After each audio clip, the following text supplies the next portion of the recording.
field of healthcare, whose dedication and achievement continue to motivate many. Dr. Shailaja stands a role model of excellence with over 13 years of dedicated service in clinical biochemistry, healthcare administration, medical education, and institutional leadership. Her academic journey is equally impressive, holding an MBBS and MD in biochemistry and MBA in healthcare services. Currently, she serves as the professor and head of the department at YTE Institute of Medical Science, and is a visionary behind the Capable of Healthcare Training Academy, and initiative that empower and shapes of future young healthcare professionals.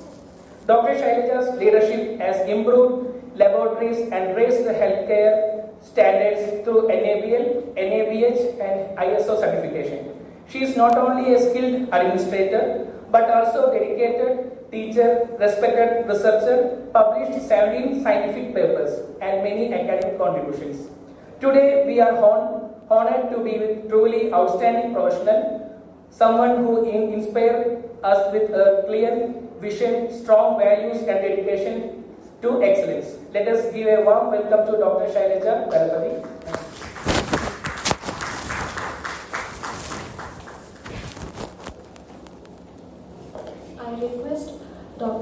I request Dr. Shailaja ma'am to felicitate the students. Thank you so much.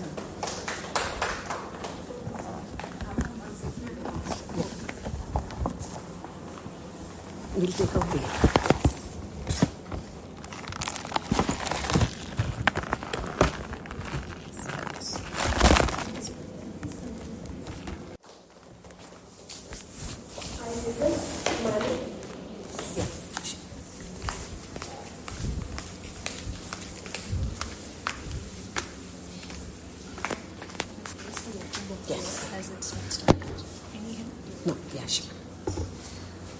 Okay, welcome everyone. I should say that anybody who has an opportunity to learn and misses that opportunity to learn, they've missed something in their life. Whenever there's an opportunity to learn, all those who want and will take the time out to be there to learn, they are going to be the future generation who is going to make it big in this field. I was just sharing to one of your colleagues, what a beautiful campus you have, what a visionary leader you have. And because of their vision and their objective, that something like this can come up. So it's not something that is not achievable, it's not something that I am great or he is great. Each one of us in our own field have the capability to achieve big things. And with AI coming in, today I want to let you all know how it can make our lives a lot more easier. We have all the information on our fingertips. We don't have to go from door to door begging people to kindly explain to us how this happens. With just one prompt, we are able to get the information we want. It is our personal assistant who will help us in every aspect, which is very, very time consuming. We don't have to sit and spend hours on making a curriculum, on making a presentation and the contents in it. If you have the substance to teach, if you know what it is, you just have to be ready. The slides are ready and you just have to talk. So it's become that easy nowadays with no grammatical errors, very nicely laid out, and you will see what I'm presenting is actually AI generated.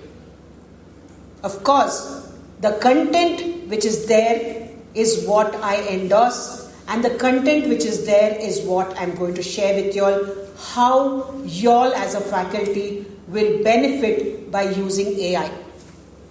So, it's all a practical guide. It is nothing theory. It's not something that I'm talking about anything, but it is how we as a faculty can use AI to ensure that our students understand better.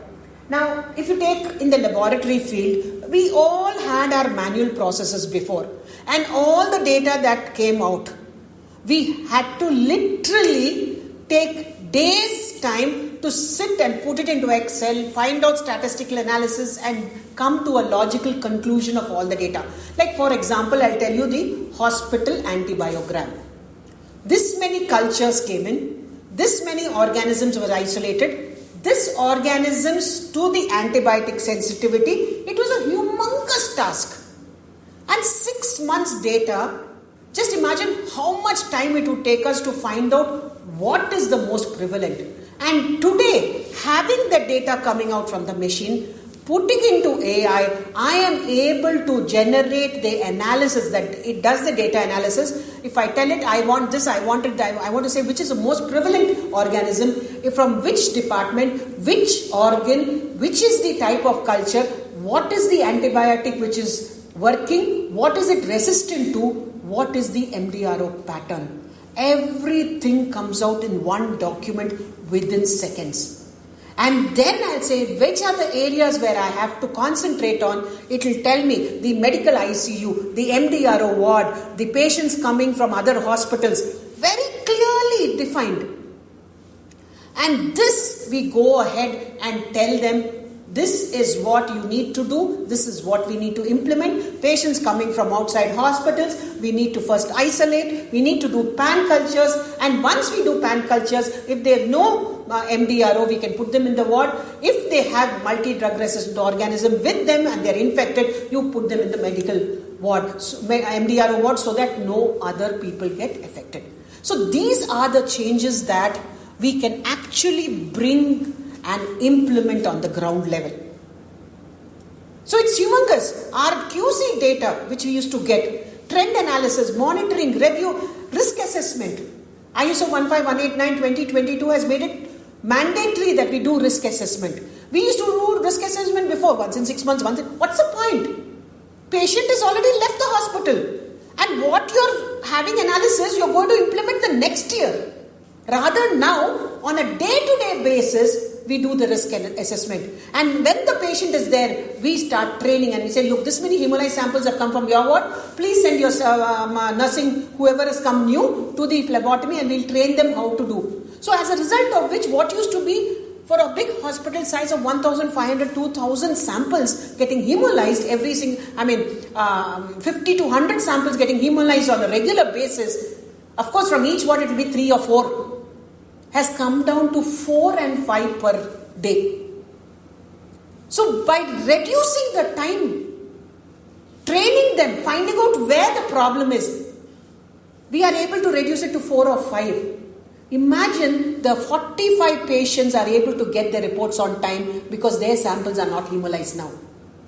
And getting the reports on time, they are able to get the treatment on time and there is no wrong reports. So that is the capacity of AI. Next slide, please. Now, where and all is AI? As I said, we have AI in radiology and imaging. A days will come when now we have radiologists, they are looking, technology has come. CT machines, MRI machines as procurement. I know what are the features that they are bringing in. They are using a lot of latest technology. The pixels itself. Like how our cameras are having pixels. We used to have, when we take a picture, it used to be pixelated and we enlarge, it won't be clear. Now we have phones which has, even if you enlarge, it's very, very well pixelated. It's non-pixelated, it's very clear. Even our X-rays, MRIs, CTs now are coming with high resolution. As a result of which, even small changes are able to do. Now what have the companies done? They have incorporated AI and they have put in data and they are telling the machine, if you find a picture like this, they are mapping it to a library. They are mapping it to a library and telling if the patient has this, probable diagnosis is this. And then subsequent X-rays and MRIs, the trend analysis of how the disease is progressing. And with your drug, you can do a predictive analysis and treatment also can be given based on that. So it is come and it is going to be there, and we have to ensure that we learn how to analyze something which the output is through AI. When it's giving something, we have to judge whether it is correct or not, whether it's correlating correctly or not. Because it's giving something with the data that we put. Suppose the data is wrong. The data which we have put and it is taking that to compare itself is wrong. It was manipulated data. Then what it's going to give you is also wrong. So when you are implementing AI, the data should be very clean. And how do you get data clean? If your reports are correct, if your QCs are correct, if your sample integrity is maintained, then the patient body value is in the sample. The sample, when it's analyzed, is that value is on the report. So until you take the entire cycle, you ensure every sample integrity is maintained and the report is absolutely correct. The value on the report is the value on the patient's body. Then that data, when analyzed, when you feed it to AI, it will give you wonderful analysis. So in AI, till now, whatever ChatGPT is giving is something in the web which people have uploaded. It is not creating something. But going forward, you will see ChatGPT information even more nonsense. Because lot of nonsense is being uploaded. Now it doesn't know which is right and which is wrong. Till now nobody were uploading. It was not. It was just taking everything which is clean in the web. Now as you are putting your chats, it is also learning. It's going into the memory. It is learning. It will start taking that what you're saying is right. And it has no way of filtering. So going forward, be very clearly that if you don't know the subject, don't just download something, because I have seen crap coming out. Frankly speaking, it doesn't make any sense about what it's saying. But if you know your subject and you know that this is a logical sequence where you don't have to copy and paste and make a PPT, you just take it and a PPT is made. Very beautiful. So that is AI. Going forward, if we clean away all the unnecessary wrong data, then we can use it for a lot of analysis, and data mining and analysis is a great way to go for. So laboratory operation, QC flags, sample processing, cell counting, identification, patient care support, chat boxes. Now patient is coming. Should I be fasting for a lipid profile? Before we used to sit and tell. Now one app, one chat box, they will ask a question, it will answer the question. Now how does the chat box give the correct information? You have to give it. If they ask this question, tell 12 hours minimum fasting is there. If you've eaten your food at 8 o'clock, please come only at 8 o'clock. If you've eaten at 9 o'clock, come at 9 o'clock. 12 hours fasting should be there. That information you have to give the chat box in a form of a document. It will read that document. It will memorize all the question and answers. And when they put a question, it will take from that and it will answer. Literally, it will do so beautifully it answers. So, that way, human to human, we don't have to keep talking. Triage. Just imagine a hospital, thousands of patients are coming. Suddenly, you have nurses, you have technicians, and over a period of time, nurse is not there in this ward, she is absent, we need nurse, technician is not there, we need a technician. But what AI can do is, it will take the pattern. If 500 patient comes, how many nurses are there, how many technicians are there, where are they, what is the load in each place, and then it will tell you, send these 3 technicians from this place to that place because there the load is there. Imagine having a dynamic solution telling you, today your inpatient registration is 1,000, sample collection is going to be more. You have 3 technicians sitting in hematology, waiting for the samples but doing nothing. Please send them down to phlebotomy, where they can start collecting the samples and then come back and start analyzing. Real time analysis. So that way, we deploy our staff in areas where needed when they don't have work at some other place. So there's so much more going forward, and that is the impact, real world impact of AI in healthcare. Next slide. Now, why does this match up to your teaching? What are we teachers for? They also can read ChatGPT. Somebody once told me, a good teacher is one who makes complicated things very, very simple. That the student should feel, are you so easier? Why did I come to the class? I could have learnt on myself. And a horrible teacher is one who makes simple things complicated. Oh, it is so difficult. Thank God I came to the class. And then when he goes back into the book, he will find, what the madam told such so difficult. It is so easy to follow. That is the difference. You know, where we come in, they all can read books. They can have ChatGPT. But taking them through the flow, if they go into ChatGPT, they'll give this much information. Which is right? What do they have to write in the exam? They have no clue. Take for example now allied health sciences. You have biochemistry, physiology, pathology, microbiology. Which are the books that we are teaching them? MBBS books?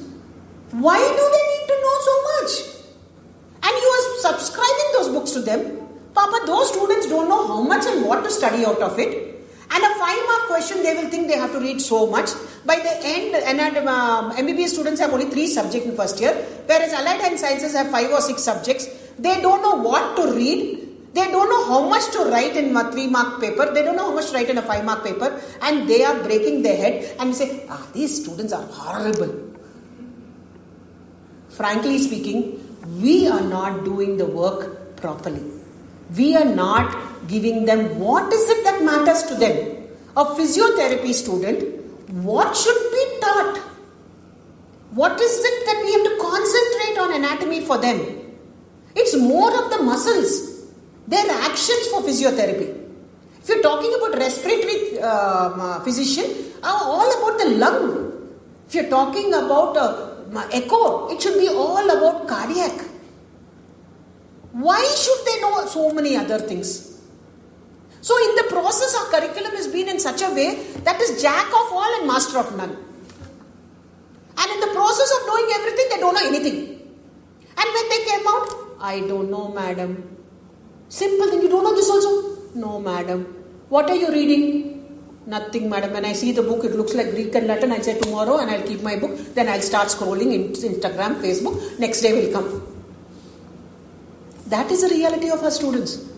Now, if you reflect back on the parents, how much the parents have dreams on what their children are going to become.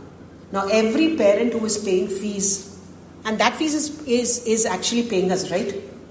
They have dreams for their children. If your child goes to college, does not perform properly, how bad you will feel that his career is going to go down the drain. If we put ourselves into that situation, and we think, if my child is in the class, how much effort we will make to ensure that he understands and becomes good. That is the mindset that we have to go in. And many of the teachers now, they just go put a PPT, see, people are talking, people are thinking, they are not bothered. Who is telling them, look, if you don't learn today, tomorrow 101 Swiggy jobs or Zomato jobs are there for you. That's all you'll become. You will not become a physiotherapist. You will not become a good lab technician. Because when you go out, the people who are taking you are people who want people who know the work. Why would I take somebody who doesn't know anything and pay them? So out of the number of people who are there, the people who know the work will get the jobs. The people who don't know the work will become Swiggy and Zomato boys. This part of it is also your role to ensure that you motivate and tell them the real situation, what is going to happen tomorrow in their lives if they don't go in a systematic manner. And that is the reason in the class you have to listen, because if you have to read on your own, you will take years and years to sit and understand. So you have to drive to them how hard you are sitting and preparing from taking from 5 books and making it easy for them. We don't say that. What is there? It is in the book. No, we can read. But the moment you tell them, from 5 books I've taken, You don't have to worry. You just know this much. You understand and you write. You will come out in flying colors and you will be able to work. They will sit and concentrate. So, why this matters? We should tell them we have AI tools, but how to use it is what you have to learn. And also, AI, we have a lot of clinical studies now. Today, if I want to talk about diabetes, I'll get 100 clinical studies. How it matters to the patient, if we want to explain, we can really explain using AI. Next. For demonstration, sorry. Please, yeah. I was mentioning about creating scenarios. Wonderful scenarios can be made so that they actually understand what is happening. Role play. Get few students to actually, I am the liver, I am the heart, I am the thing, this is what happened, I've come like this, my heart, this is what has happened to me, now I'm taking a sample and this is what, literally make a drama and they will understand much more. Next slide. Now, what all we can use AI for? We can use for content creation. All contents. I have some books which I have made. I'm not saying I sat and wrote everything. But I used AI tools. And today that book is well appreciated by everybody because they don't have to go from pillar to post and buy so many books to understand. I'm not saying it's a textbook. But at least it will have an overview of anatomy, what they need to know, what they need to write in the exam, physiology, microbiology, computers, everything in one single book. That much if they know, it is more than enough. If I can write one, why not y'all? All of y'all should start thinking in your areas how you can make it simpler for them. So use AI to create content and assessment. Like Sir was talking about Khan Academies. MCQs and all that, easy. It will start making, before we have to think, okay, this is right answer, what wrong answers to give. Break ahead to make that 4 wrong answers.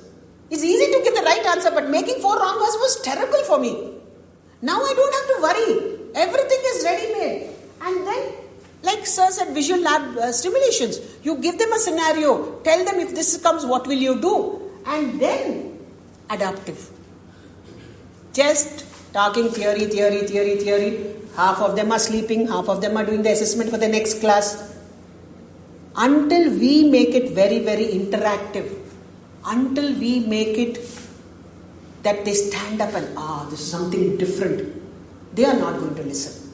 Because their attention span with Instagram and YouTube is only seconds. Imagine 45 minutes class. Where do they have that much of attention? They don't have that much of attention span. And managing the classroom. Practically personalized. You should be able to put it into an AI tool. This student got this many marks in this subject. At the end of it, the analysis will come. Okay, this student needs this chapter to be concentrated. Then you club all the students who have not studied, have answered liver LFT properly. Put them together and take a class on LFT. Don't put everybody and teach everybody again. Somebody has not done very well in cardiac markers. Take them. You put the data in AI, it will tell you which are the roll numbers, what are the marks they have got in which all topic, chapters and which all question and answers. Take specialized, personalized training for them. And then you will see they will really do well. That's exactly what we did for our MBBS students. And we had 109 distinctions out of 250 students. And we had 100 first classes. So, it matters. And these are students who in the first internal they got 20 out of 100. Second internal they were 60 out of 100. And in the final exam they got 80 out of 100. So you might think that, these people are stupid, they will not learn. How much ever we break, they will be sitting and talking, they will be doing. No. It is what you put in an effort, how you make them feel and you make them understand why it is beneficial for them. If it is going to benefit them, if today it's going to benefit you, you will sit and listen. Today, if you say today, whatever is being taught, I'm going to implement, and the management tells, if you listen, you come and implement, I will give you a raise. This hall will be double full. Yes or no? Because it's going to benefit you. So that should be driven students. This is going to benefit you tomorrow. When a patient comes, if you are able to give the right treatment, that patient is going to go and tell 10 patients. And your money will come in more. You will have a better life. But if you don't know, that patient will tell the whole world in social media, this is horrible, don't go, and your entire career is gone. So that is how we need to motivate and let them know, if you don't do things right, what will happen. You cannot say, it's not my job is to come, just put the PPT, just teach and go. No. We have a moral, ethical responsibility of being teachers, where we need to teach them. It's not just teach, they should learn and be able to implement going forward. So research with so much.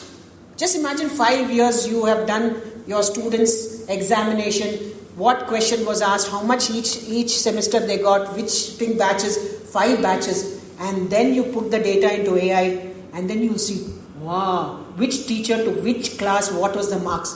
You can literally pinpoint which teacher has not done a good job, which are the batch of students, if they are from rural area, why their grasping power was not good, and how, when you took a repetitive class, how they benefited. You can do a lot of analysis. And with that data analysis, we can personalize the training. And when you give, it's like a personal tuition teacher at your home for your child. You don't have to do that. In our place only, we can literally personalize and ensure quality. Now, if the results are good, you'll have more admissions coming in. If more admissions are coming in, your salaries will increase. So it's a vicious cycle. So what we need to do is a win-win-win. The management wins, you win, the student wins. When we have that concept and we go in to do the very best, the best outcome will come. Next slide, please. Now, ethics and responsibility of AI. I also mentioned that the data which goes in should be correct. Otherwise, if the data is wrong, then everything becomes wrong. The faculty role in ethical AI, teaching the thing how to, what is the right way. Integrity, honesty, ethics, morals. It is something that is so important. And if you don't teach them in class, it's not... And if you don't teach them in class, there are so many students, ma'am, nobody told me this. We should be the ones to teach them in class also. We should be the ones to teach them in class also. And modeling ethical use. You ask them to come to class at 9 o'clock and you come at 9:10 every single day. You are not practicing what you're supposed to be. When you tell somebody you need to do this, you need to do it consistently. You should become a role model for them. Then they'll say, okay, so you come in early and then you leave later. So nobody sees that you are not sick. Then over-reliance dangers. Now, many a time, all the students, they are taught the right way of doing things. How many places, when something goes wrong, if you don't do it properly, what will happen? Now, for example, the interns come. I ask them instructions. You've gone to the lab, you heard about instructions. Now, if you don't give the instructions properly to a patient, what will happen? Now they're coming for a lipid profile, 12 hours of fasting is needed. Now you have not given the instruction. The patient in India who eats at 6 o'clock, they come to 6 o'clock, 6:30, they'll come for FBS and lipid profile. Now it's not 12 hours. Now what happens? They've eaten at 10:30 in the night. They come at 7 o'clock, give their sample. It's not 12 hours. Your cholesterol is increased, your triglycerides are increased. Because those levels are increased, the cardiologists now start putting them on cholesterol reducing drugs. Because their cholesterol, which is actually normal in the body, your value showed high because they were not fasting. Their normal cholesterol levels will decrease, and because the normal cholesterol levels decrease, all your hormones become less, and because the hormones become less, they landed up with lots of problems. one simple instruction. Imagine how much of suffering the patient goes through. And if you tell somebody this entire sequence, will they not in their entire lifetime tell the patient, your fasting sample, please eat at 6 o'clock and come at 6 o'clock in the morning? Because now they remember the entire cycle. So always teach as a story. Don't tell them, no, it is 12 hours fasting and you should do it. No. Tell them like a story. If you do not do it this way, what will happen? If you do not collect in the vacutaneer anticoagulant to blood ratio, then teach them in a sugar, in a teacup, instead of putting 1 teaspoon of sugar, you put 4 teaspoons of sugar, what will happen? It will be sugar syrup, not tea. So in an anticoagulant, you put 1 ml of blood and don't collect 4 ml, the ratio is going to change. As a result of which, all the cells will get damaged, or if you over dilute it, then anticoagulant will not work, clot will form, and all HB is inside the clot, platelets are inside the clot, WBC inside the clot, and the value you are giving is HB today is patient value 12, but in the report is 6. Dengue 250, but you are giving 10. Patient doesn't have dengue. So you have to tell them. Now you did not shake the tube beforehand, because of which the bottom did not mix with anticoagulant. It became a clot. All the platelets are inside the clot, and now you are giving a value, and they have blood. They have given blood transfusion. That blood transfusion led to reaction, and because of the reaction, that patient suffered and died. Then, will that person in his lifetime ever not collect correctly, or never ever not shake properly? So story, insisting on how to do it correctly. If you don't do it correctly, what will happen? Put it up with a story, and that will yield results. Now, privacy and security concerns. I have made some data. I have data now, I can just copy it and I can use it. Just imagine your whole life saving. You forgot and you kept it in your purse and somebody takes it away. How will you feel? So respect everybody's hard work. You want it, ask them and take it. But do not take somebody else's work and portray it as yours, because that's not. Then once people know that that is not your work, because when you're talking, you cannot explain what is there. You might take the PPT, but you don't know how to explain. Then they know that that is not your work. And then what happens? Nobody will trust you. So it is your work that will give you a lot more credibility. Take other people's, learn from others and incorporate it into yours. That way you will have a lot of credibility. Now, ethical teaching students. Next slide, please. Start small, keep human values center, prepare student for collaboration, professional development. Now, all of us, we all think, I always used to be, these corporate hospital CEOs, they are so great. I can't talk like that. I am a normal person. And I used to have palpitations if somebody asked me to talk. I wouldn't go and talk. Recently in a healthcare summit where I was on a panel and there were CEOs of Aster and NH and Sparsh Hospital. Everybody were there, and the whole day I was like, oh my God, what am I going to talk? Am I going to talk properly? I don't know the corporate language of how they talk, all that big words and make it look so flowery and all that. I said, okay, anyway, this is how I am. I'm going to be the local person with a local language. And I went and I spoke. But you know something, what happened? At the end of the meet, everybody came and said, ma'am, you hit it on the nail. This is our practical problem. And you exactly spoke what we need to do. So, however the world might be, don't ape them or don't try to be like them. You be your own self and the truth will come out. And what the world wants is not one flowery fashion show of language or how you dress or what you do. It is the content that what you can share and what it is going to make a difference to the other person. Now I'm coming and talking. If all of you are sitting over here did not even find anything useful, what is the purpose of me coming here and talking? I talk brag myself, and it's nothing of use to you. Is it of any use? You're wasting your time, energy. So whenever you go to deliver a lecture, it is not about you. It is what the person listening, how is it going to help them go in future. So that is what you have to tailor-make your presentation to the needs of the audience. I remember when the title was not given, and then I said, okay, what is the title? And it said faculty development.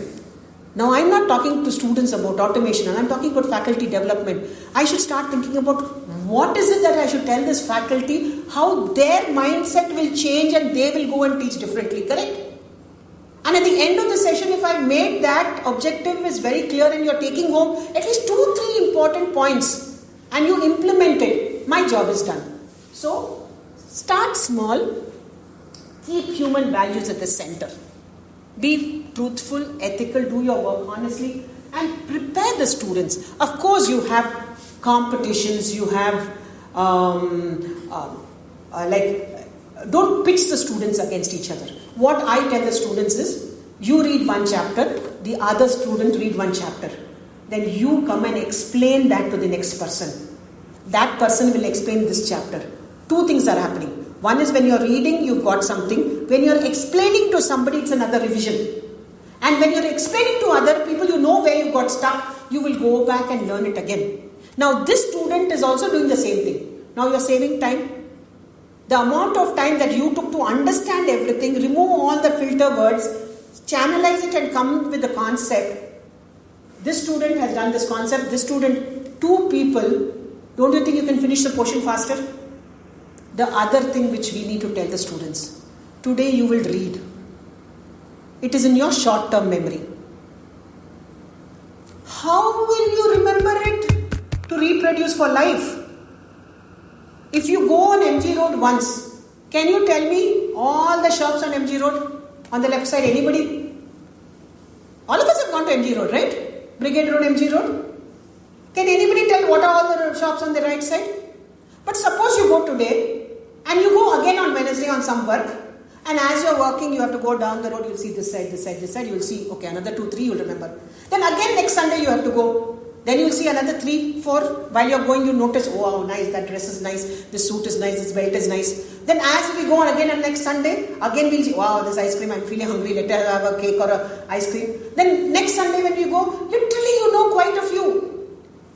1 year down the lane or 10 years down the line when you, oh, I was in Bangalore, that Brigade Road, no, the first shop was like, this shop was, easily you can recollect.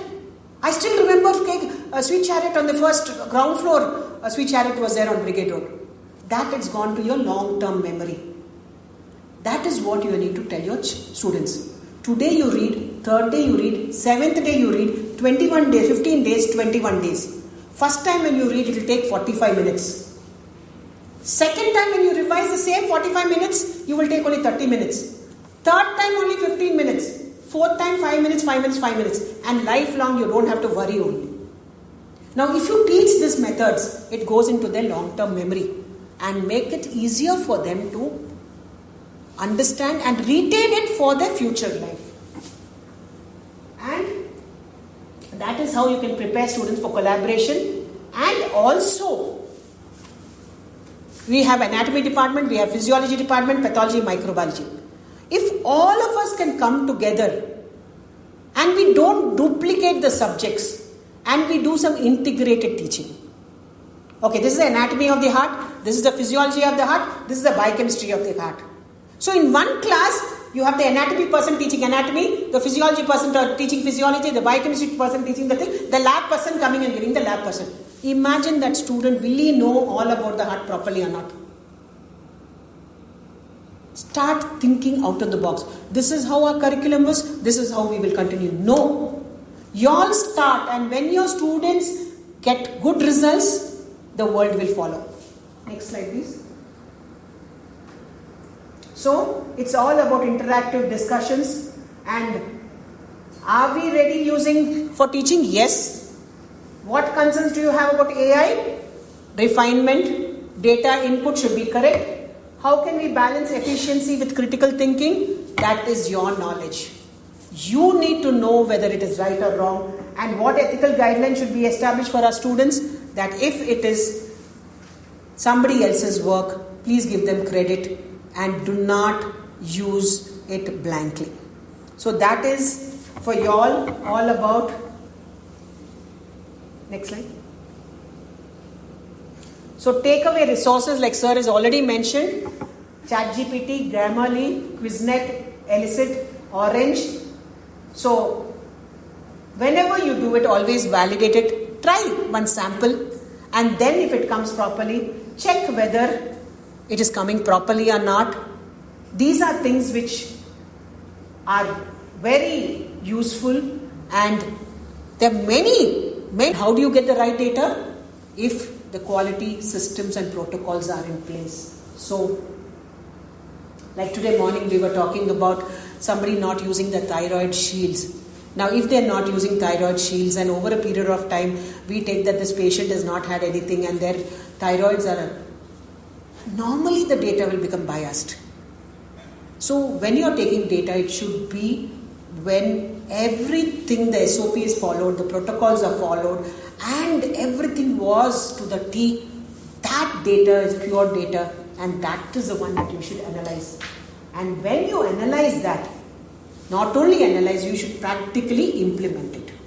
If you don't implement, only learning is of no use. Next slide. So, how do you identify which tool out of so many tools, which is your best tool? Develop a policy, make a policy in your organization that yes, AI can be used for teaching. Then create examples where is AI assistant versus AI independent. Without AI, how much time you are taking? Establishment with IT support, your IT group, and plan student training sessions on ethical use, and start with doing all this one by one. One area you concentrate, complete it, establish it, proofread it, trial run you do the quality checks. If everything is okay, then put it for implementation across the board. Next slide. Okay. So that is about what I wanted to tell you all. What you can make a difference as faculty, how you can go about using AI, how you need to, other than AI, what you need to do as a faculty, and how your mindset should change in order to ensure that there is a win-win-win situation. Now, coming to the topic of what y'all gave me. Y'all gave me 3 topics. I'll brush through those 3 topics.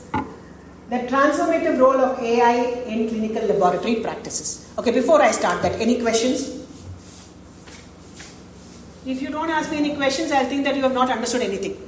Okay, each one of you all tell me 2 points that you found from there. 2 points that you found that, yes, I need to start implementing. Any 2 points, it's okay. Of what all I spoke, what did you feel, I should think about doing this? Okay, 1 point. You have to check that ChatGPT thinks before we implement to students. Students, correct. Okay, what about you? You had told to prepare the textbook for the students to make it easy for the learning. Right. I try to make it for the next week. Yeah. Ma'am, what you told, like we should tell students to revise like day 1, then 3rd day, then 7th day, 15th day, that I remember. I found both very interesting. Students could do. Will be able to, remember it in their brain for a longer time. Preparing and making things easier. To make it easier for the students to learn through storytelling. Right. Ma'am. Actually, we have to first know. Telling the ChatGPT, first we should know the things properly. Then only we have to compare with the ChatGPT.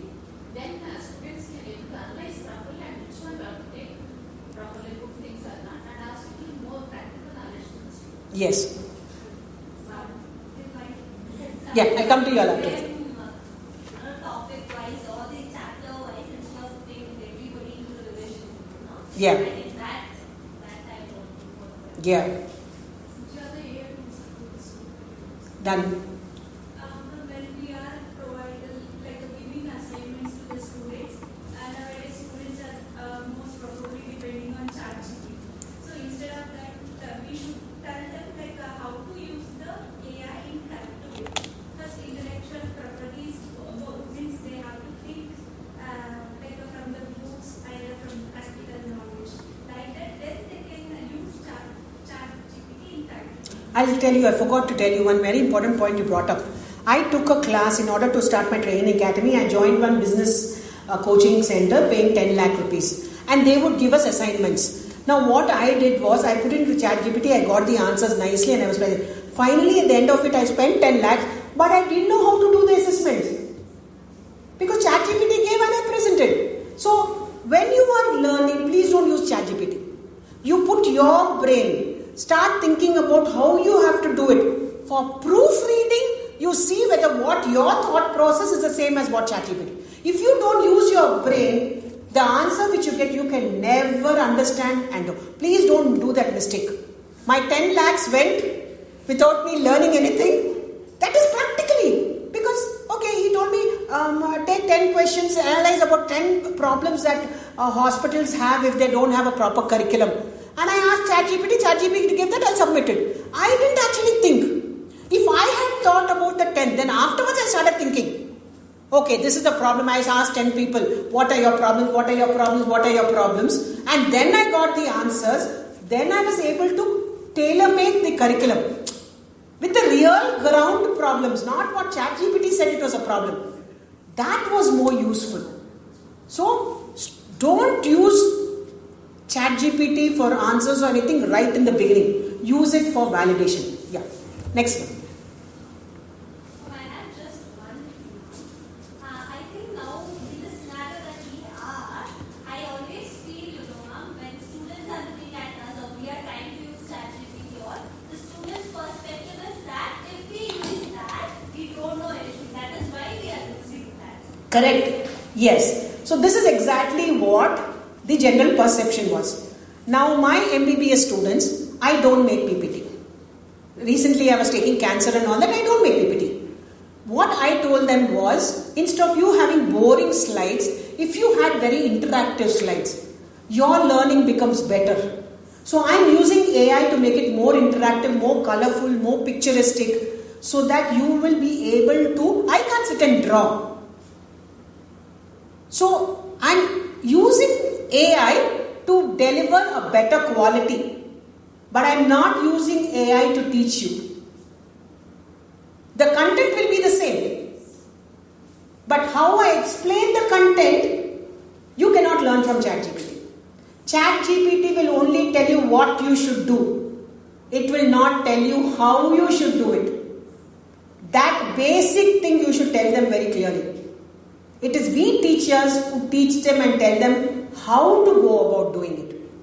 You have to do this, you have to do this, you have to do this. You take any prompt. ChatGPT, you have to do this, you have to do this, you have to do it. How do you do it? That is never given in ChatGPT. Before going to the AI, we should know the things. Absolutely. I like the idea where anatomy of art, 4 people coming and teaching. Done? Yeah. Next. Limit your content according to the curriculum. We should not be students more and expect more from them. Correct.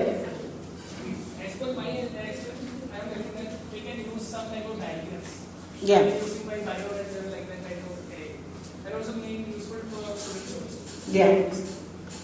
Integrated. Integrated class. Ma'am, I just want to tell something that recently we had in human physiology that our students have written for ventilation, not active passive, they have written AC, exhaust fan and all. And then we are like, oh, it's the ChatGPT thing. So what we got frustrated at that time because we stand up for 42 hours and you write this, AC and exhaust fan there, but we failed in teaching them how to ask ChatGPT No. for it. You know what they have done? They have actually related to the things which they are able to see. See, they can't see the lung and you inspiring and expiring. So they have correlated and ChatGPT says exhaust in and out. So they have very clearly given a story and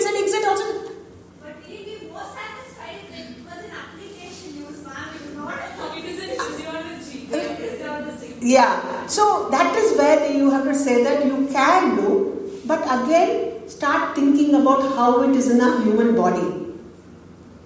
You know? So how do you ask? What do you ask? Is what we are in the baseline to teach them. Yes. So that is something that we are facing challenges because they have ChatGPT too.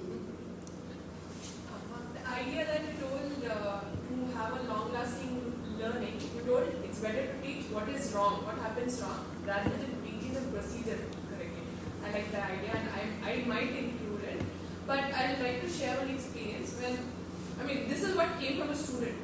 So I was like, when we give assignments, you see all the assignments are same. There was one student whose assignment was different. I was like, Pakka, you have used ChatGPT. No, ma'am. How do you know that I've used ChatGPT? Because these are the terms I have seen in ChatGPT. He's like, no, ma'am. You should know what to put in ChatGPT to get the right answer. Yes. So that's what I learned. He was right. He was totally right. The right question to ChatGPT will give you the right answer. Correct. He was smart in using that. Yes. I think, as teachers, we learn that from students. Absolutely. Faculty ethics, which is really very important, which we should be first aware of. And next is about the teaching the students. What are the things, how to teach, how to interact, how to speak, where to use which words so that they can find it properly. Basically, I feel most of the time when we are teaching also, our students don't listen to us 90% of the time. We are in the other world even though they are looking at us. But what they take up is the simple words which we utter. Let it be lungs, they don't tell lungs. With lungs, what is we are telling? Ventilation is okay, that is only there. The complete process is being done. So they go tell that only and get it as an answer is what I find. I think these things will, I don't know, because of this COVID or anything, that students are being more smart in handling the system, but not in handling in such a way, in a good way, like using their own intellectual and living. I think even as an adults, we also do the same mistakes where some students are more part than better than us, and in that way, ethics is very much important when it comes to reporting the patient's address, because some patients we will have similar reports. Where we have similar reports, what we will do, okay, compare these all, and we give one data, and that will be good for us. But when students are using iPhone, they may also adapt for that and give a common report and tell, okay, this is what is happening. And I think this can go as a wrong crisis for future. At the same time, I don't know how this is really good. And in that way, I think our brain is not sometimes better. But in most of the things, I feel like for a research people, the best. For a student, I feel anything with animation can be going good. Imaginary, going good. But we can open and show lungs, we can show anatomy, we can show heart. In that way, I guess too much exposure will not be good, but in instrumentation, that can be a best. Because I feel somewhere we are making a mistake here, so that students are not explaining in those things, which they are getting into factors. So that ethics is very important. Yeah. The idea of AI is very good. As an advantage, time consuming. There are disadvantages because in anatomy we generally use cadaver. There are a lot of universities have been replacing the AI. Simulation. Yes, with the cadaver. No matter how much we study in the AI. The touch and feel. Touch and feel of touching that, I still remember that body touching. So time consuming, definitely AI works. Yeah. Hands-on training, Nothing can change that. I like the concept of one concept being explained by 4 different perspectives. Yeah. That can be included in a curriculum, which will be very fruitful. Yeah. And the second thing is when we teach a method, like you spoke about that. So we should not only teach the method, we should say if you are going wrong, what will be the outcome. Yeah. So then they will be very responsible enough to learn the principle, and they will also be responsible to make sure the outcome is correct. Correct. Got it? Now all of you all have said your point. Now I have an assignment for you all. Each one of you, whatever you said, you will make out a project report and you will submit to the dean that this is what we learned in the faculty development And this we find is going to go forward and going to help our students, and you make a proper structure and present it to the dean. How many of you all will do that? Good.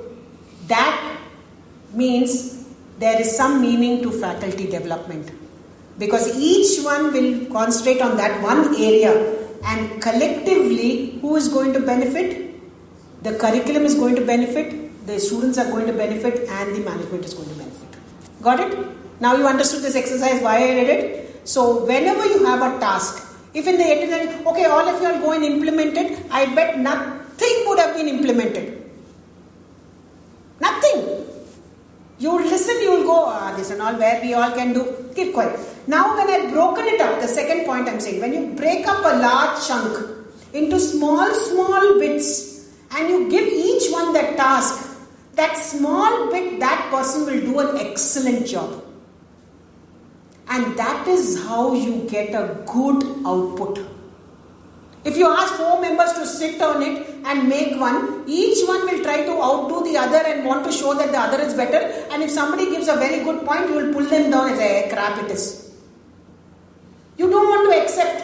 But if you give each one different, it's not yours.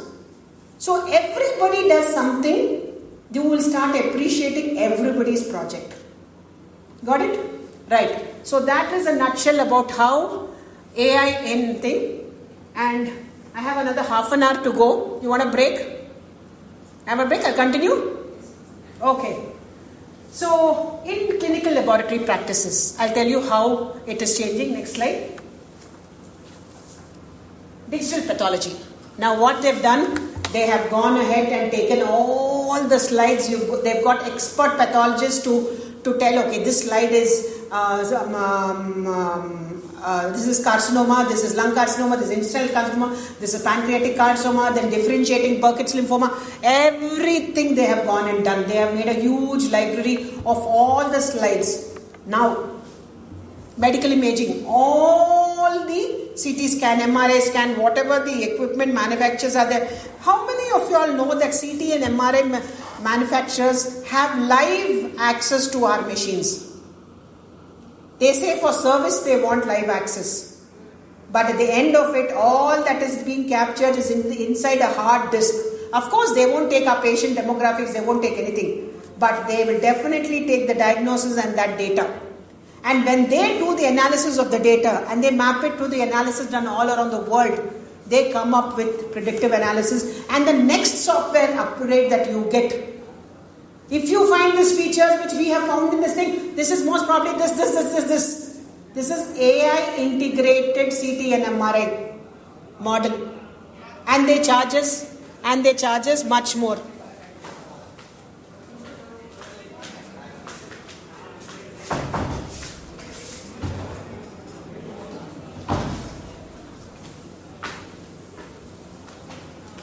So going forward, many of the allied health sciences students who are medical lab, who are actually collecting the sample, transmuting the sample, grossing the sample, making the slides, they will be in much more demand than the clinical pathology who will interpret the slide.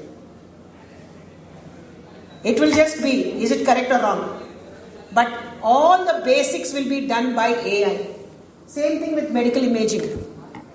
Now you have ultrasound where they are putting this angle and turning, and you need a human being to actually sit, and then they this coordinate with that coordinate and find out what is the length, what is going forward like robots. When you are operating only at this level. Now we have Da Vinci robotic system where the arm goes behind also, 360 degrees. So you will have an ultrasound probe that will go and do all the maneuvers, like how the car in San Francisco, it will maneuver. What Sir said is absolutely true. I just came back from Seoul and I had 3 bags of luggage and I was finding it very difficult to carry it to my terminal, which was 63 terminal. And then I found this AI. It says just put your luggage and tell me, press which terminal you have to go, 63 terminal. I pressed it, it said follow me, I will take you to that destination. And as it was going, I was walking along with it. And when they found a human being, it waited for some time whether they will move. They didn't move, so it moved and it went and it made a path. Then it found one, that escalators, not an escalator, but a flat escalator you find in airports where you just walk faster. That was there. Then it pictured that also and then went next to it. It went next to it and it reached my 63 number and said, I have reached your destination, remove your luggage. I have a video of it, like Sir said, I have a video of it, literally. I went walking, my hands up and close the door please, yeah. So I had, literally I didn't carry any of my luggage. I just pressed, what is my boarding pass, this one, what is my destination, and it went. Of course it was very slow because it had to navigate. But it's much better than me carrying 3 bags and walking. So, that is how AI is robots are going to take place, even in pathology and in medical imaging. Microbiology, I told you, I'm already using antibiogram and its analysis and all, beautiful. It gave me such wonderful output because I know my data is correct. So now I know where I'm going from 100 post-COVID, 100 hospital-acquired infection, we have now come down to 0 and 1. Literally, today also I'll show you live data. Our organization, hospital-acquired infection, a person coming to a hospital and getting a hospital infection is 0 or 1. And it's been like that for the last 1 or 2 years. Initially we had 50 and 100 and I had my personal experience. My father had hospital-acquired infection. Post-CABG got infected. He was there in a hospital for 1 hour. My mother-in-law went for a laminectomy, landed up with lateral popliteal nerve paralysis and she's a gynecologist and she's on the wheelchair. I have my cousin who went for an orthopedic implant, got infected and he had to get his leg amputated. Imagine my family, 3 people with hospital-acquired infection. And careers gone, life gone, everything gone. That's a different story. It matters. You might think, okay, 60 infections in such a big hospital. No. Not even 1 should be there because it matters to that patient's family. Yeah. Can you be able to identify what type of bacteria? Yeah. Because when we have automated machines, if we are doing the cultures, it is picking up the organism and then it is telling your antibiotic sensitivity. So now we know all the Klebsiellas, what is the sensitivity pattern, and we found it resistant to the ones which patients are having and coming. They are resistant to so much and it is only working on so many, on this. So we had something like only the high-end antibiotics it was sensitive to. All the low-end antibiotics it was gone. Then, because everybody is using high-end. Because we have to identify many bacteria through system SRI. Yeah. But the same directly is No, you do it manually. Through the machine the data will come. You compile all the data and you feed the data. Then it will do the analysis. Right. Next, I told you about robots handling sample. A time will come, you just put your arm.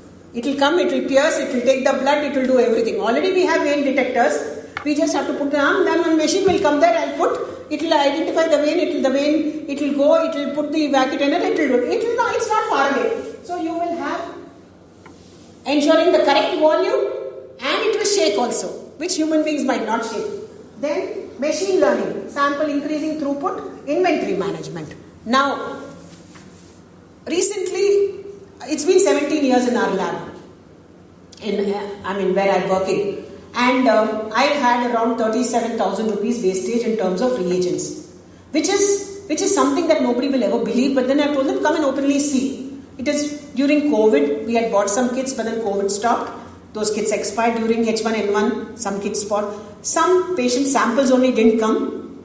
Like they said, we want alcohol test, but no patients came. The traffic police didn't bring the patients with who had consumed alcohol, so that kit got wasted. Otherwise, we've not had wastage. Now, how did I ensure that I don't have wastage? Because I know how much I have to buy, how much is a patient load, and I taper it and analyze it. And then I know how much time it takes for my internal approvals to happen and the PO to go out, how much time the vendor will take to supply, and during this period I should have stock, I should not run out of stock, plus I should not have excess stock. So this is a science. This is management principles. Unfortunately, laboratory All laboratory professionals don't do a management course. Like how for business they do business management course, everybody does that, we don't have it. But lab management is a laboratory management. Because I did my MBA, I understood. So that is what you have to put in. Once you have the data, you feed it into AI, it will tell you, okay, today what is your patient load? Yesterday what is your patient load? How many kits we used? Past data, 3 months data, 6 months data we have. For 100 samples, I use this. Then it will predict, okay, the day you have 100 patients, for 1 month if you have average this much, this many kits. Then you don't have to break your head in analyzing how many glucose kits you have to indent. Now we are making a physical. Okay, 25 we need, 10 is there, another 15 we have to indent. So going forward, even that will become a lot more easier. I went to a lab the other day and they said, Madam, 30 lakhs of wastages happen in my lab. Like redos, recalibrations, retesting with QC. QC is out, then run QC. QC is not okay, then recalibrate. Calibrator is used. Again 10 tests are used for calibration, 6 tests are used for calibration. Again QC is used. I said, so much of QC. QC material is expensive. No, we stopped using QC. I said, if you don't use QC, how will you know whether everything is okay? But when things are not right and wastage is there, the cost will go up. And then cost cutting will come. So all of us have to realize that if we make a dish, like say we make a dish absolutely as per the protocol, it will be okay. But if you don't do it, then again you have to make the dish. Again you have to make the dish and so much of ingredients get wasted. So what is the need of the hour is to address SOPs. Your mother knows how to make biryani properly. If she gives you the recipe and she handholds you and tells you, put the flame like this, don't increase at this level, see the color of the onions, then put this masala, then you will learn much faster. But if there just a recipe is given, not many will be able to do. So along with SOP, you should have a protocol. And that protocol you need to review and monitor the people whether they are following the protocol. Like your mom should come and check whether you're doing it properly. And once it becomes a habit, like how we brush our teeth. Daily we brush our teeth, weekly we wash our hair, 6 monthly we get to a haircut. Like that equipment care also, daily maintenance, weekly maintenance, 6 monthly PM. That is how you will ensure that our equipment are also better. Next. I have also data analysis. Now genomic data, lot of genes, all data, that's a different research it will come up to. Predictive analysis, what is the prediction it will come. That in the future talks, they will talk to you about it. Next. Now we have, as I mentioned, instead of doing the QC analysis at the end of the month, real time, every single day we can use a trend and we can check what is going wrong. And because of that, we can reduce the errors like I mentioned about hemolysis and how we have reduced. And we can detect a pattern, like from emergency medicine, lot of hemolyzed sample coming because they are in a rush. And when you're in a rush, they want to bypass the protocols and shorten the protocols. And as a result, it hemolyzed. Little do they know that when a hemolyzed sample comes, again there is rejection, again you have to draw and it takes a lot more time. So really, patiently do it right the correct time. So that is what you need to tell them. Next slide. So I've already mentioned about how data bias, wrong data, how wrong output can come. Then privacy should be maintained. Regulatory framework. Now using AI, regulations are now coming on how we can use AI. Interoperability, how we can ensure that our hospital EMR, LIS, MIS, everything, how we can integrate it with AI. And looking at the patient load, we can think it can do our staff deployment analysis and give instructions who has to go where, and workforce training, how effectively we can use AI in training. Now, for example, I'll tell you, when people told me, Madam, all this knowledge, please teach, I said 1 or 2 hours I cannot teach, and nobody can learn also. How do I ensure that it goes to the masses? And that is when I heard that once you record and keep, we have platforms, online platforms, which on the click of the button from their mobile, they can sit and listen. And from the past 5 years, that's what I've done now. I adapted because People should learn. Otherwise, it is going to be really bad. It was something new. I was one person who would never come out, never talk, never come in front of, take a photograph also. 2000, I set the first paperless lab and hospital I was implementing. I had spoken to all the heads of all the countries. In India also, Tina Ambani, you take the chief ministers of every state, the health ministers. I have spoken to everybody. They used to come to Satya Sai Hospital to see what was set up. But when it came to photograph, I said no and I would run off. I would not come in front of photograph. Even now, my mom will say, come and stand in the photograph. Somewhere last I will stand. If I am sitting, I will sit last in the class. But then, Shanti Naidu is one ma'am who is in Hyderabad. She said, Shailaja, whenever there is a complicated thing, I have to call you and you make things very easy. All the knowledge which you have set in 10 Westgard. You know Westgard rules? LJ rules? He was brought to India, and when he came to India, they said, Madam, we want to bring him to your lab. I said, why? So many of your labs are there. No, why? No, madam, we want to bring him to your lab. So I said, okay, I had a CME going. I went to the CME. I told Jyoti, take him to the lab. He went to the lab. I told her, show everything. She showed all our documents, everything. After that, he sent me a mail. He said, I am amazed with how you have set up. I have gone all around the world. We set up QC rules, but this is next level. Your processes, your staff, and your Six Sigma level, except for some calculations. I didn't know what was Six Sigma also. He said some small Six Sigma calculations and thing, but actually you're right. That is when I realized, my intention that when something is happening wrong, I have to ensure it doesn't happen again. That was only my goal. Right from day one, if something happened wrong, I have to put a system, it doesn't happen again. Only one process. And what is, they say should be done. No two things about it. Only two things I had in mind. Right from 25 years, this is all I've been following. Then I started recording. Imagine coming in front of the video, talking in front, having a studio in the house, how to talk, how to edit, how to upload. Today you ask me to talk, I will talk to anybody in this world. I'm not scared now. I can talk because I realized it is time the world changes, and it is time who have walked the talk, who have worked hard, who have found solutions. If they don't come forward and share their experiences and teach the next generation, then again the next generation should struggle and we will never find a solution. We have anyway struggled, let the next generation benefit out of it. So that should be your motive. Whatever your expertise, please ensure that you take the trouble to go out and share. Take the trouble to go and teach somebody. Because when you teach, then things will fall into place. At the end, who is the beneficiary? The patient. Tomorrow we might be the patient. Our mother, brother, sister might be that patient. And because we have a system, tomorrow we will not be prone to some mistake that somebody did. And our mother, brother, sister will still be with us. Now blaming somebody, they didn't do properly, my mother died, they didn't do properly, my father died. It's very easy. But for that family whose mother and father died, you cannot replace that family with another mother. It will be stepmother. It will be stepfather, but not the real mother.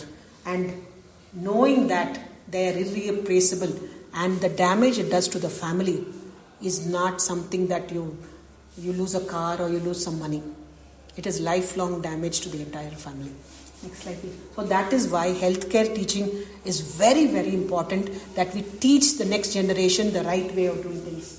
So personalized medicines, I have already mentioned, point of care testing. Now we'll have portable equipment which will come and do the analysis. Like Sir said, retinopathy AI can generate. Literally, I know of a machine where I stand in the machine, it will do the total analysis, it will read my retina, it will do my bone analysis, it will do my PFT, it will do my glucose testing, everything about 24 parameters.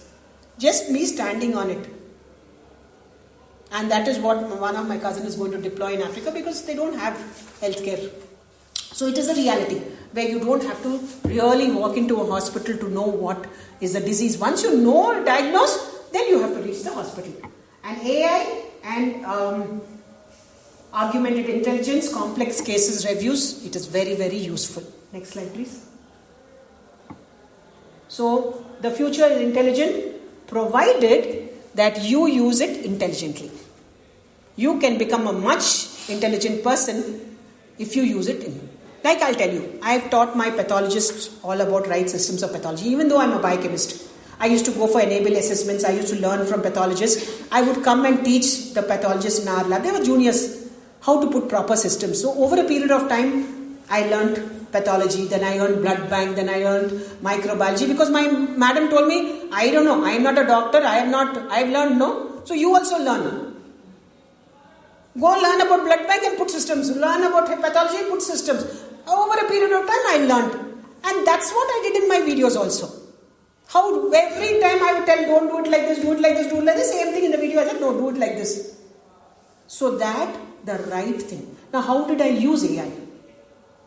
I proofread it whether what I am saying is correct. Always proofread by textbooks or using AI what your experience is correct or not. Next slide. So that is all about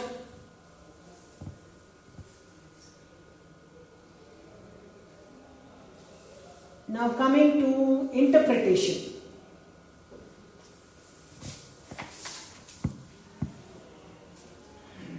I didn't sit and make any of these slides. I only used AI to make the slides for me. And don't you see it's so colorful? If I had to make a white slide, it's so boring. And I use different themes, different colors to make it all the more enlightening for my students. And so when they see, it brings a lot of freshness. It's like flowers in a room. When we put a bunch of flowers, it brings freshness, color. So I feel PPT should be a lot more, not clustered. It should bring a lot of color with different themes and all that. So coming to interpretation of diagnostic tests. Next slide, please. You all know about sensitivity, specificity, positive predictive value, negative predictive value. This is something that you know. But how many of us are teaching our staff that when you're doing a card test, what is the sensitivity? When you're doing an ELISA, what is the sensitivity? When you're doing a CLIA, what is the sensitivity? What is the specificity of each of these diagnostic card tests? So that is where you use this information that when you use a card test, the sensitivity and specificity is much less. As you go on to higher platforms, the sensitivity and specificity is better. Then they will, Madam, what is sensitivity and specificity? You should be able to tell them what is sensitivity and specificity, where you have to tell them sensitivity is all about true positiveness. If you have the disease, you should pick it up. Specificity is if it has 2-3 diseases, how is it picking up that? So that is one point. Don't need to tell sentences and sentences. One point and they should be able to get it. Positive to predictive value. Actually the person has a disease. And negative is definitely he doesn't have a disease. And when do you be able to get a positive predictive value and negative predictive value? Only when you use high sensitivity and high specific kits. You don't have it with the lower kits. So that is what we need to teach them while they are doing the test. Next slide. Then pre-test probability. Setting the stage for accurate, like I told you, educating them, incorporating pre-test probability. There are so many things, false positives we can give. The patient doesn't have the disease. Like I told you of the platelet. He doesn't have dengue. But what you did gave a diagnosis of dengue and blood transfusion. So we need to ensure that our protocols and SOPs are correct so that we ensure that the pre-test probability of errors is drastically reduced. Next slide. Patient history and symptom. Our We had our request form, and many of the request form, hardly any diagnosis is there. We put a thing that they have to give the diagnosis, but nobody gives the diagnosis. Now with EMR, with the click of a button, we are able to see the history, the diagnosis, everything. And it matters. Why it matters is knowing the history, knowing what treatment is. I do a multiple myeloma, I do a protein electrophoresis. In multiple myeloma, the M band should be high. Suddenly I am seeing the band is not there only. If I don't have the history, I will think, what is it? You're thinking of multiple myeloma, maybe my QC is wrong, maybe my equipment is wrong, I will repeat and repeat. But actually this patient is under treatment. I didn't know that. Because they had never mentioned that he's on treatment. Definitely on treatment his levels will come down. No, it won't be high. So that is the importance of clinical history and treatment. And what are the symptoms that they're having? Next. Then navigating the false positive, the false negatives. It's very, very important, because honestly we're telling the patient you are having this disease. I remember at one point of time I was on a holiday, and there this person who was a relative of the Apollo chairman was in Bangalore. She used to always come to our lab to get the test done. And that day, unfortunately, the company was not able to deliver the kits on time because of some shipment problems, and we didn't have the kit. So we had to tell them, ma'am, please come back after 1 week. Meanwhile, the doctor pestered her. She went to another lab. She took her mother over there, and there they gave it as she has ovarian cancer. Now she was devastated, mother was devastated, and the doctor was now, you have to go into this treatment, that treatment.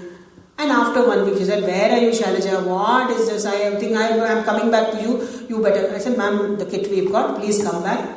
And then when we did it, it was absolutely normal. She was so relieved. She was furious and she was relieved. Furious for making her go through that torture, that her mother will not be alive for some time. And relieved at the fact that her mother doesn't have. Then she said, my God, that is why I don't go anywhere. Now for somebody to have that sort of a trust, your lab results should be consistent. Today you come, tomorrow you come, day after tomorrow you come, the value should be same. When will the values be same? When your staff does their work, today they do, tomorrow they do, day after tomorrow they do, they don't bypass it, they do it correctly. And to ensure that your staff do it today, tomorrow, day after tomorrow correctly, what you should do? Give them role task document. This is your role, this is your task, this is what you have to do. Don't ask them to learn everything. Only this much, like how I said, each one of you will do this much. To your staff also, this work only you do, but do it properly. If you don't do it, what will happen? So today in my lab, what Sten Westgard said, you have systems and processes, it's because I have broken down into small things. My morning person will come, okay, this is what I have to do, I will do. My afternoon person knows what he has to do. My evening person knows what to do. My general shift person, one shift person knows what he has to do. Other person, everybody knows what he has to do. It is like in an airport. When you go to the airport, do you find any chaos? Your security guard in the thing will check your Aadhaar card, will let you, then your boarding pass is given, then your luggage is checked, it is put, and then you will board the correct plane, you will come out and you will have your luggage. Why? You are 100% sure everything will go, because each one knows what they have to do. The security guard doesn't have to know about how to take the luggage and put the sticker, no? He only knows that I have to match the face of the person with the ID card and see that every demographic is correct. Now, in that, will he go wrong? Unless, of course, he wants to watch something on the internet. You got it? So, that is what is very, very important. Next. Then I said, today's patient value, next treatment, value, next treatment. You can actually do a trend analysis. Next slide. Case studies, chest pain, elevated LFT, positive D-dimer, all this. Literally, I was in a conversation with some vendors in the lab, and there was one WhatsApp group where they said somebody died in the lab. The consultant died. And next day you will have chest pain, no? Suddenly you will feel, I also have it. Somebody is having it, means you will also start feeling, I also have it. I said, Raghu, something is wrong. I think, okay, you take my troponin. So I gave my sample, got the billing done, everything happened, and I continued to talk. Madam, then after half an hour, he gave me the report, 45 minutes, he gave me the report, it was normal, I sat there.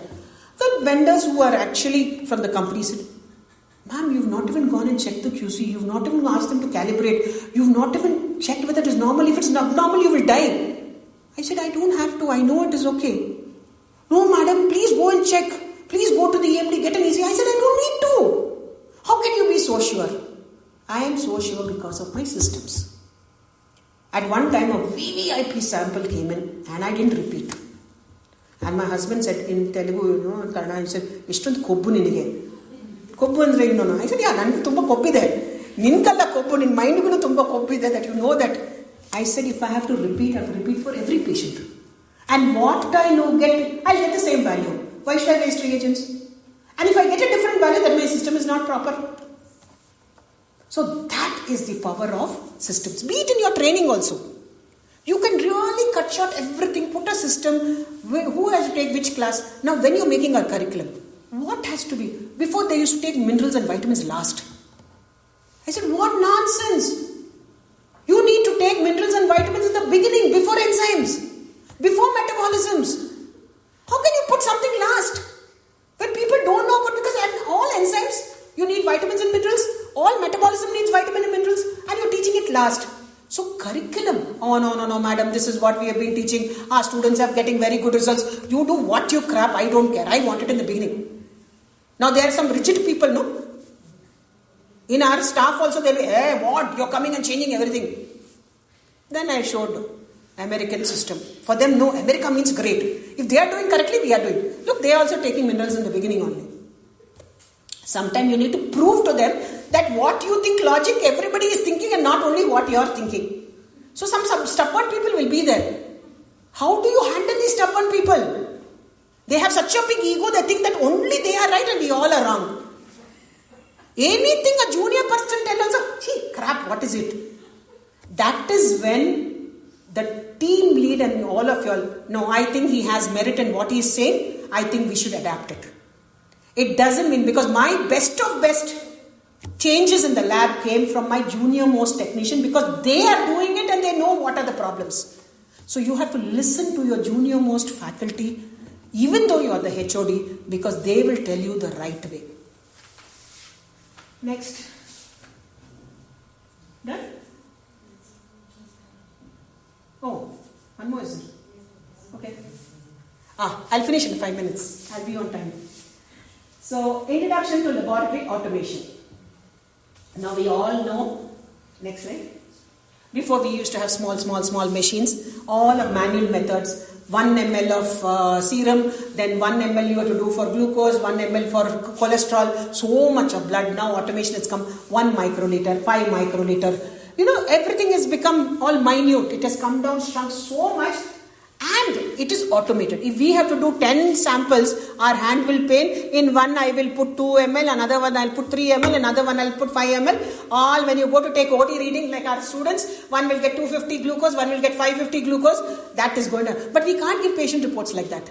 So now with automation, we get consistent results, precise measurements, and the sensitivity is very important. So going from a manual method to a semi-automated, even if you have a small sample, please ensure you go for a fully automated and learn how that machine works. Because before you buy a car, before you buy a mobile, 100% you will know how to operate it. That is something that you have to ensure that your staff does. Next slide. Then reproducibility. When you have proper SOPs, proper protocol, today you do, tomorrow you do, ಎಷ್ಟು ಕೊಬ್ಬಿದ್ರೂ correct ಆಗನೇ ಬರುತ್ತೆ. Then no human bias. He does, she does. Nothing will change. My morning shift, whoever morning shift, that document is there. He has to go according to the document. So whether technician A goes in the morning shift or technician B goes or C goes, whoever goes on rotation will do it the same way. And because I know who is going where, when, their traceability. Today, who was on machine number 1? I look at the data. Okay, Nagraj, come. What happened? Why didn't you write the critical value in the book? He knows that I will check in the morning and I find a gap. I know exactly who to pinpoint. And Nagaraj knows, Amma, if I don't write, I will have to be called. And he will make sure that he writes. So that is one way when you review and monitor. If you say, okay, generally, nobody knows, madam. I don't know who was doing, who will know. Blame game will go, he did. So always ensure that you give somebody what task to do, what he has to do, how he has to document, when he has to document, and who he has to report. Now I have a set of registers. I have some 194 registers. 10 registers, 1 technician on Tuesday morning to Uma. At 9 to 10 he has to go and show the registers. And Uma will be waiting from 9 to 10 to see that Mani goes and shows the registers. So Mani has no other choice. He knows that Tuesday morning he has to go show the registers. He will ensure that his registers are updated. The same thing, Nagraj also knows that on Wednesday morning he has to go to Nina. Now Nina knows she has to check. And they all know that I will check at the end. So it is a system of monitoring and reviewing. And if there's a small break, first instead of shouting at them, why did you not do it? Why did you do this? What happened? I know you always do it. Something must have gone wrong. What happened? And when you are empathetic, that they didn't intentionally do it, that is when the best comes out of the staff. No, madam, there was so much of sample load. There was no time for me to write. I thought I'll write afterwards. I missed it. I thought I will write afterwards. Correct. Then what I do, because of the sample load increase, put another person to do that job.